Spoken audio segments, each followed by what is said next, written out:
clap sync for audio. Second angle, what it do.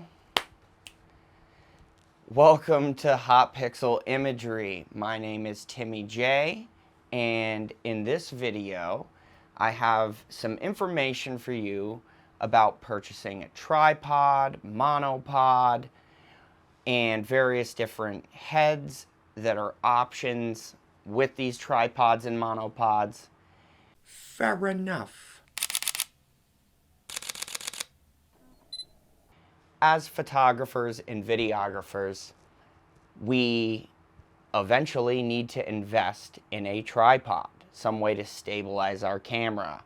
If you're getting serious about it, a tripod is almost a necessity. So in this video, I want to talk about some different tripods and monopod that I use in my own personal workflow.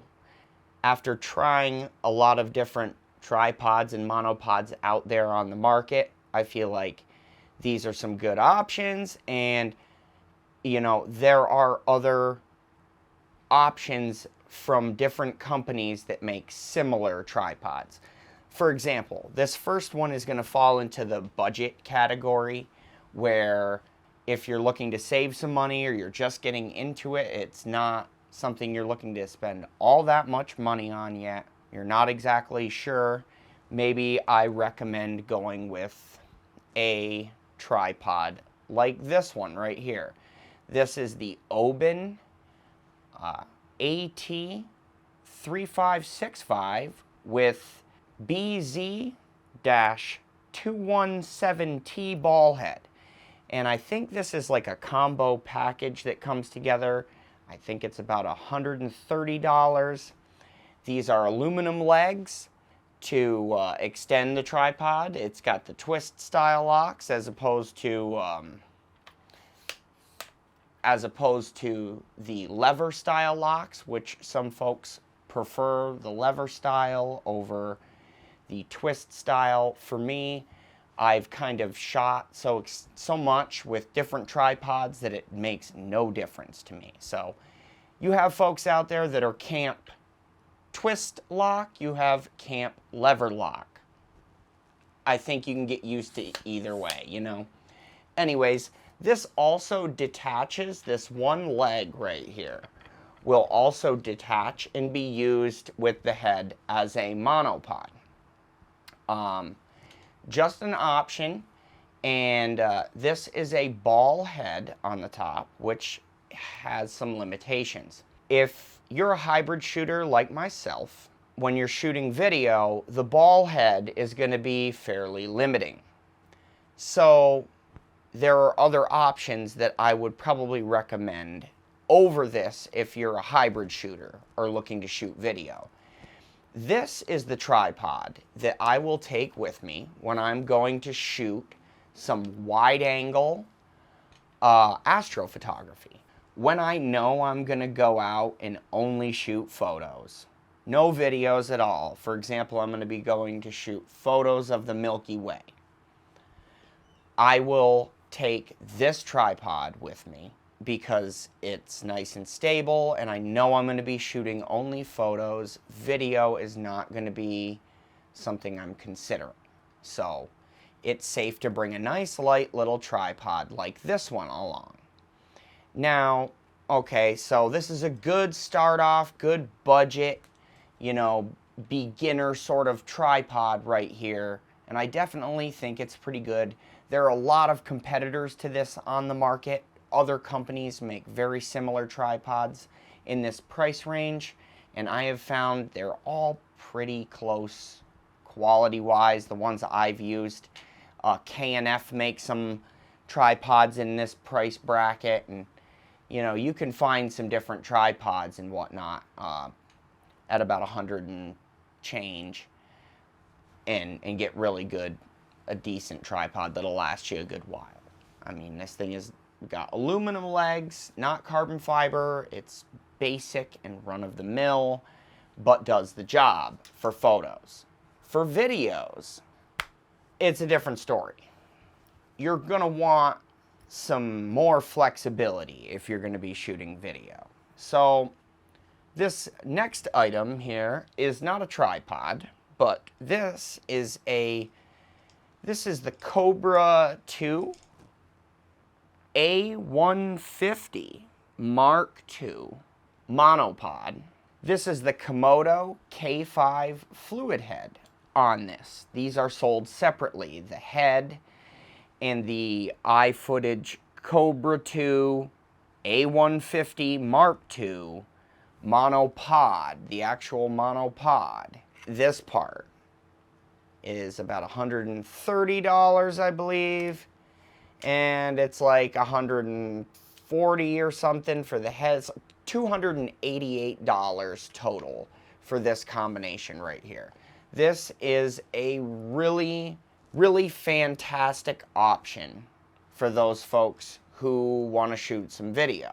This thing is just really, really nicely designed. It has a ball head down here at the bottom where you can loosen that and you can basically adjust this monopod any which number of directions. With this fluid drag system here on the head, you can really get some fantastic pan, tilt, half orbit, or push in, push out type shots with a monopod like this. In fact, a monopod like this right here, I refer to this as my B-roll stick.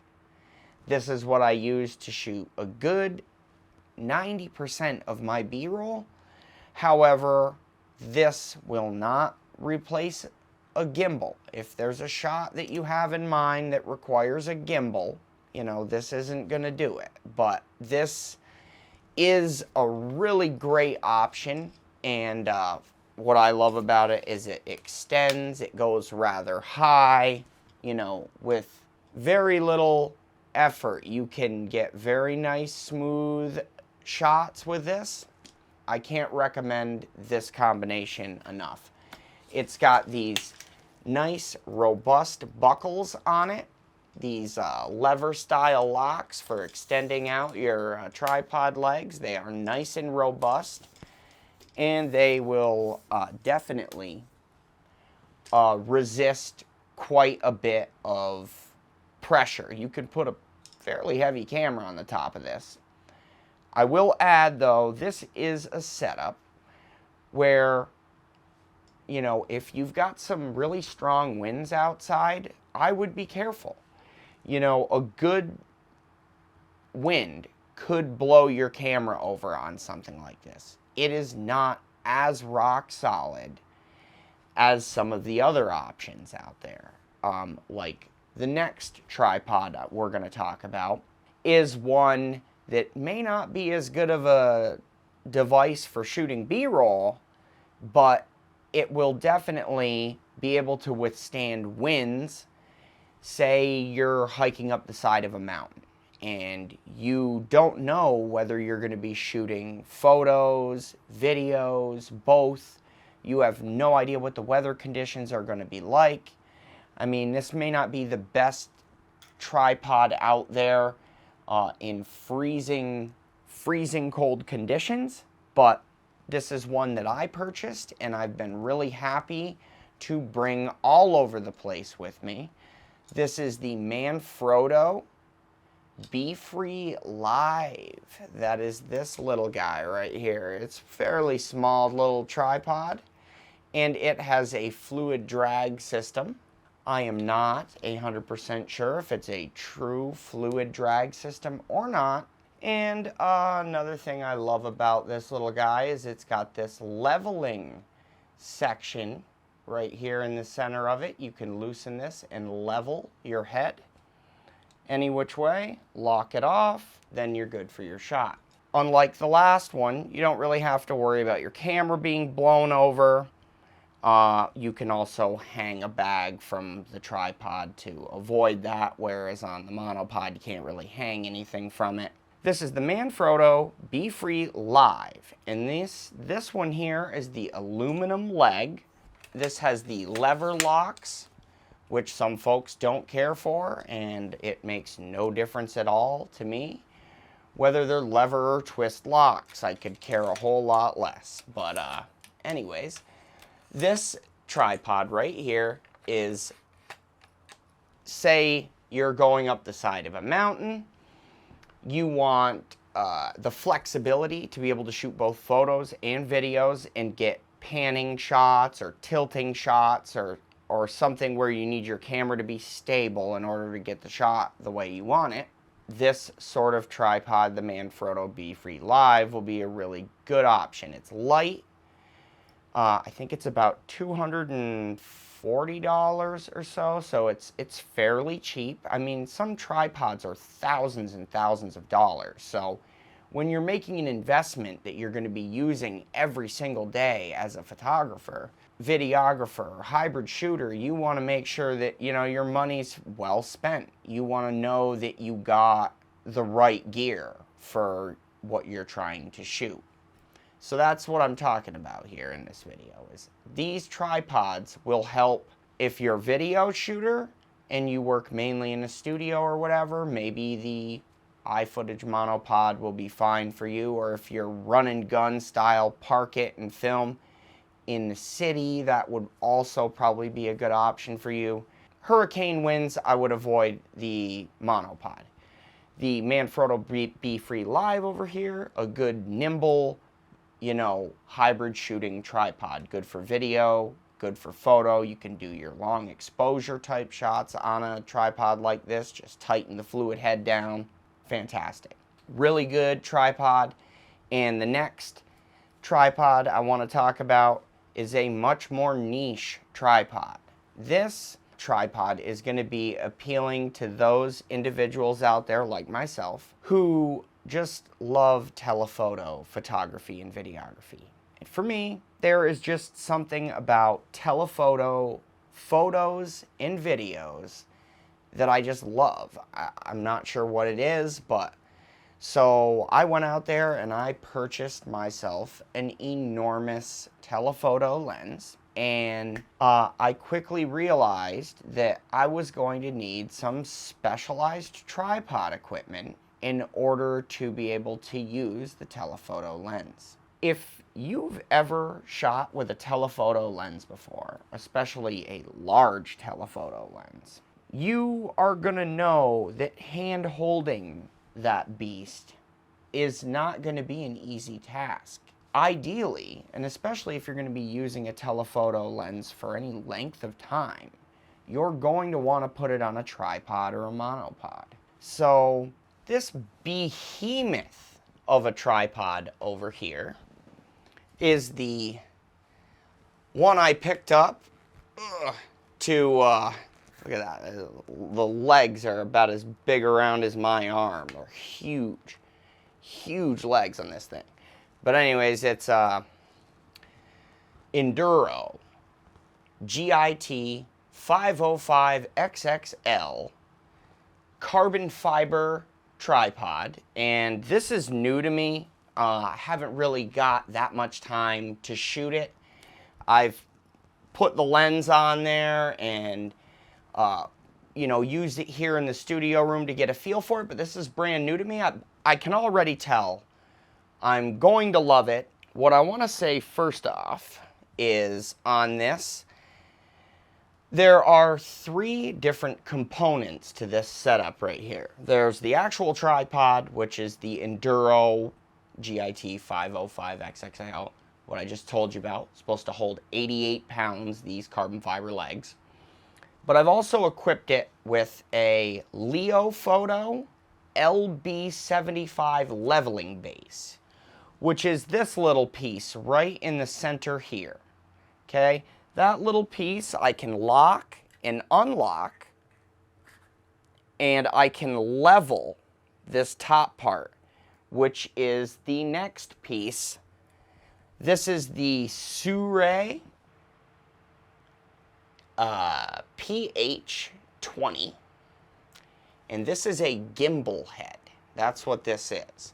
This can be loosened, and you can basically come up and down with the lens if you need, and this is from side to side, basically using the top and bottom axes of that, you can really manipulate your shot any which way you want with a big giant telephoto lens and be able to capture cool stuff at telephoto focal lengths that you wouldn't be able to hand hold.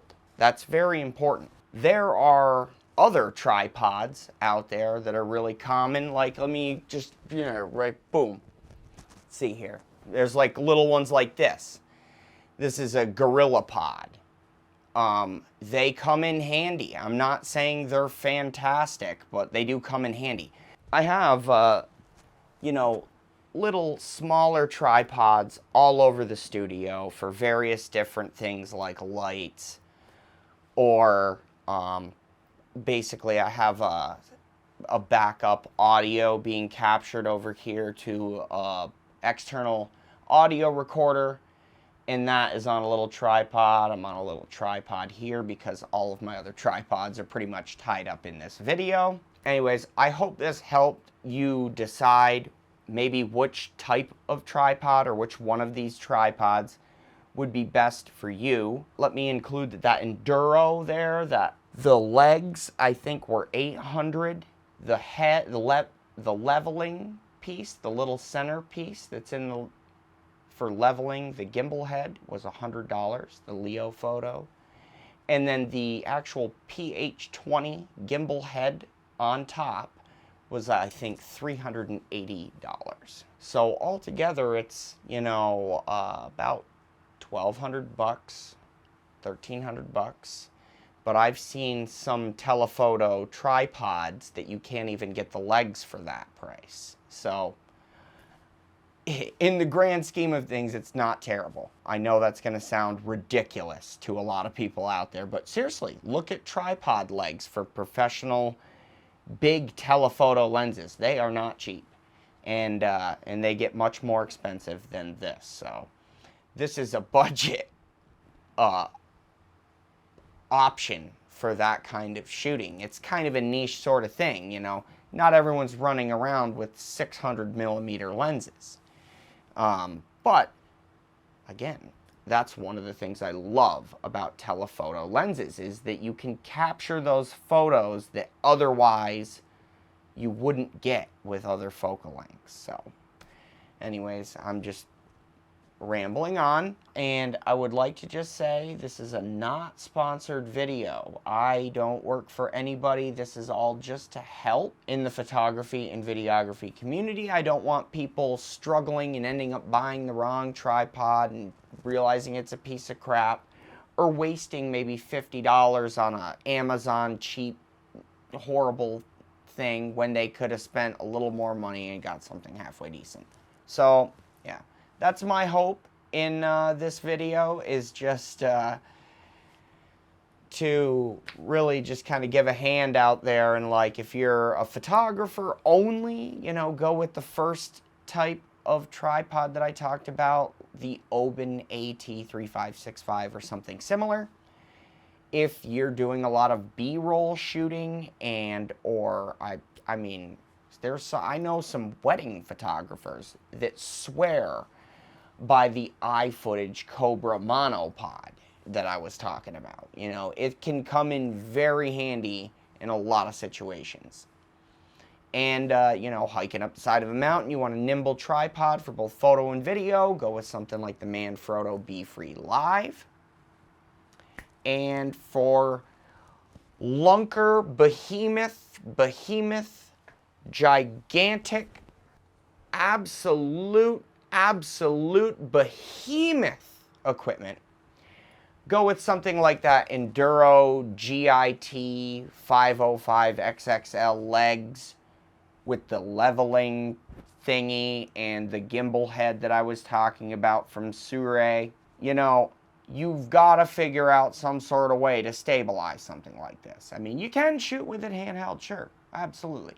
But you're going to get tired after a while. And you just, by having it on something, you're more confident in your shooting and in your results.